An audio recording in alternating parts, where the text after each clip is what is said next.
In winter, Nantucketers reclaim their island. When the ice is right, restaurateur Jonas Baker and his friends go ice boating on Hummock Pond.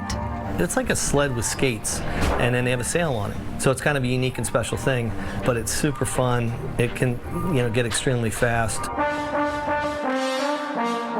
Next to Hummock Pond is Clark Cove. The biting wind here doesn't bother Peter Brace one bit. It's freezing cold right here, but look how beautiful it is. Look at the clouds. You'd think you're in a prairie somewhere out west. Brace does year-round guided hikes on conservation properties. His business, Nantucket Walkabout, highlights natural history and wildlife here. There are walks that I do in the wintertime that I can't do in the summer because everyone's here. Sand plain grassland is globally rare habitat. There's only about 1,900 acres left on the planet. Brace says the island's conservation groups work together to draw up coastal resilience plans. 53% of the island is protected in open space by several conservation groups. There's only about 4% of the island, I think that's the number we're tossing around these days, it is up for development. It's a constant challenge as seasonal wealth floods the island, says Mary Bergman. Nantucket's economy, it used to be heritage tourism, and now it's really the second home market. Construction, #1, and then landscaping is #2. Our resources are scarce. If we blanket the island with houses, will there be enough water in the sole source aquifer? Will there be too many cars? If we just cover the island with people, it's not going to be a place that anyone wants to be. Erosion nearly claimed the iconic Sankaty Head Lighthouse in the neighborhood of Sconset. Moving Sankaty was a really important thing. It means a lot to a lot of people. A retired journalist and photographer, Rob Benchley, has lived on Nantucket since the 1980s. He is the keeper of the Sankaty Head Lighthouse, which was built in 1849 and is still in use as a navigational aid. In 2007, a trust took ownership of the lighthouse and moved it back from the edge of this bluff. Really about 10 days to move it. It was another year of restoration on the inside and the outside. It's about 230 feet back from the edge of the bluff.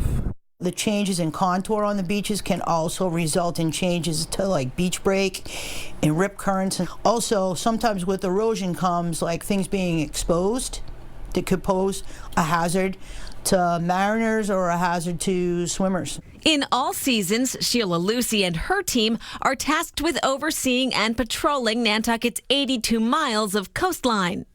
Marine 2, go ahead. Can you please check on P1?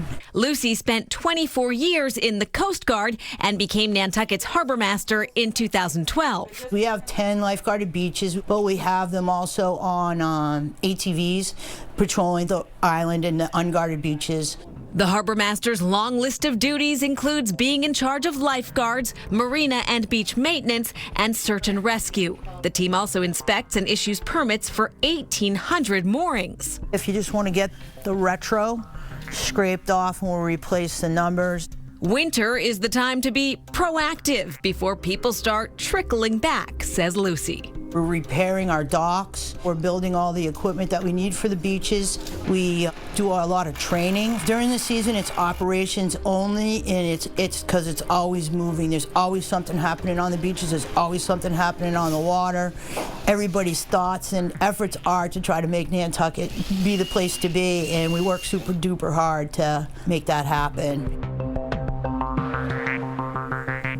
And back to the ice, Jonas Baker is saying when it is safe, people will bring their grill out and have a good old time while people are hanging out and skating with their families. Unbelievable. And Harbor Master Sheila Lucy, who we just saw there, loves being on the water so much. She often spends some of her winter time in the Caribbean sailing around on a boat. A reminder, though, Nantucket water is pretty dangerous. You have to be careful there, and she posts warnings and alerts on social media platforms and elsewhere all throughout.